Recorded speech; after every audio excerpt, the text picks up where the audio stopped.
Great position to try and work your hands into this behind the back range as well as overhead, which kind of combines two of the most limited motions that most people have as far as shoulder mobility is concerned, as well as working on some mobility through the shoulder blades and the thoracic region.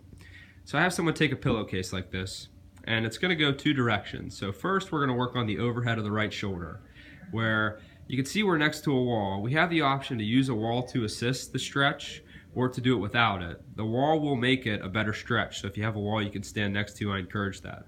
So Darby's going to let her right elbow rest against the wall, and as she pulls downward on that pillowcase, she's going to lean in towards the wall, pretty much trying to get her elbow as close to her head or ear as possible to apply a stretch to that right shoulder. Now, the stretch should be under the shoulder, in her armpit, or in the back of the arm.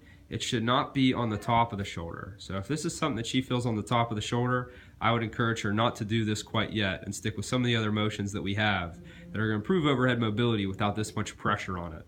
This is probably the more aggressive stretch that you could do to stretch the shoulder, which is great as long as it pulls in the area it's supposed to, being into the armpit or back of the arm. Now, the other piece to this is, instead of doing just the right shoulder overhead, we're also working into that left shoulder behind the back. So she'll use that pillowcase to pull upward towards the ceiling, and then she'll let it just rest over top of her right shoulder.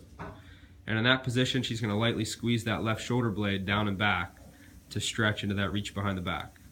Now, Darby is very flexible. Darby, let's show them someone who is not quite as flexible as you. So she'll put a little more space between her hands on that pillowcase, and she'll do the same thing. That right arm first is going to go up against the wall.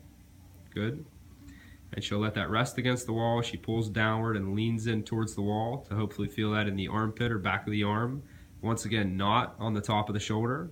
And then she'll switch, and she'll pull the arm up the back, maybe just to right there, trying to keep that space between her arm and trunk. That's good. And she'll lightly squeeze her shoulder blade down and back when she's in that position, holding for at least 5 seconds each way, and doing it 10 times, gradually increasing to 20 to 30 seconds, and maybe just doing it 4 to 5 times.